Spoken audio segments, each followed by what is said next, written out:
мейрам 1 сентябрь. Негізі қарасаңыз 1 сентябрь рахат. Бүкіл жаз бойы улап шулап жүрген балдар 1 сентябрь рахат. Тып-тыныш, бәрі сабаққа кетіп қалған. Спокойно ұйықтайсың. Керемет, иә? Рахат. Және менің ең негізі қарап тұрсаңыздар, праздник деген қазақта көп, негізі мейрам деген ауылда.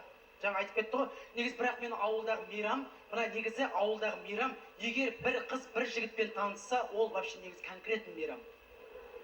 Шынымен де, жігіттер өздеріңіз білесіздер, бір қызбен, мына қалада өздеріңіз білесіз, танысу деген рахат қызбен. Бір жігіт қызға 100 рет маяковать етеді. Біраздан кейін қыздың өзі звондайды, кто это деп? Қыздар солай мысалы. Содан кейін танысады, это я, анау-мынау сөйлестік, үйттік, бүйттік, кешке келем, сосын маяковать етем, шыға салады, бітті кафе, анау-мынау, бітті үйлеп кетті. Ауылда, ауылда білесіздер енді. Көшеде өтіп барады, былай өтіп кеткен кезде бір көзін бір қысады, бір маяк. Кешке қарай, ол қыз кешеге қарай сабақтан қайтып жатқанда былай өтіп жатқанда тағы бір қысады, екінші маяк. Таңертең мектеп бала үшінші рет қысқанда қыздың өзі сынып қалады, бітті уже. Маякпен. Содан не керек, жігіт кешке дейін қызға дайындалады. Білесіздер ғой, ауылдағы жігіттердің дайындалуы деген вообще негізі конкретно ғой. Шашын қияды бірінші барып. Ауылда бір парикмахерский болады. Ол да не профессиональный просто. Специально сондай бір парикмахерский болады. Темекі апарып береді. Прима, полет, я.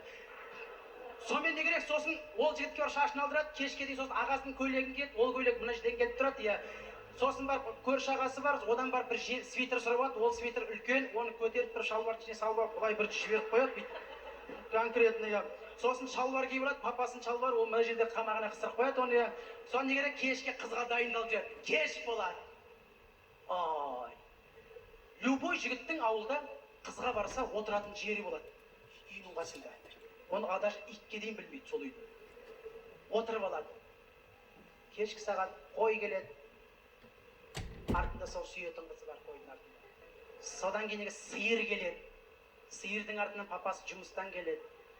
Мамасы сиыр сауады. Одан кейін машина тартады. Одан кейін не керек, анау-мынау бәрі үйге кіреді. Үйге кіргеннен кейін барып бітті. Тып-тыныш. Түнгі сағат 11. Есік ашылады. Мамасы шығады, 3 қызбен. Сен отқан шығарсың, неге шығатын? Бәрін қарап отырасың ғой. Кіріп кетеді. Артынан 5 минуттан кейін папасы шығады, 2 баласымен. Сосын үйінде специально 6 жастағы самый ең кенжесі болады, тентек болды. Далаға бармайды, есікті ашады да сразу. Шынымен сондай. Содан кейін есік жабылады.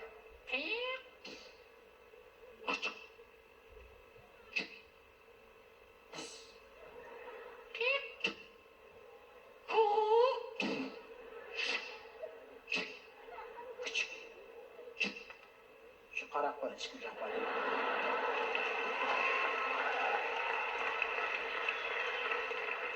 Түнгі сағат 1.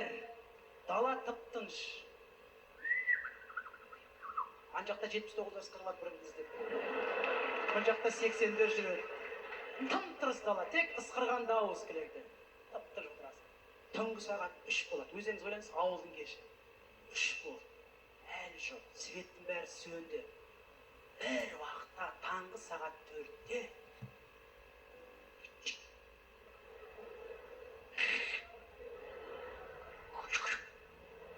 Олданы естіп қойма көрді, аппал сияқты бар.